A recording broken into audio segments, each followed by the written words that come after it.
Everyone, welcome back to the next video. In today's video I will show you how to display PDF in a native macOS application with Swift.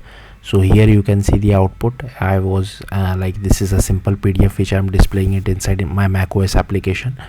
So first what you'll have to do is you can drag and drop a PDF inside your so I have created a macOS application with AppKit, and I have drag and dropped my PDF over here inside my application. Next I'm importing PDFKit, and to display PDF you will have to use PDFView. So to set up PDF, I'm calling these two methods inside view.load, like setup PDFView as well as load PDF. Inside setup PDF I'm just initializing our PDFView to occupy the entire width and height. So as you can see, I'm occupying the entire.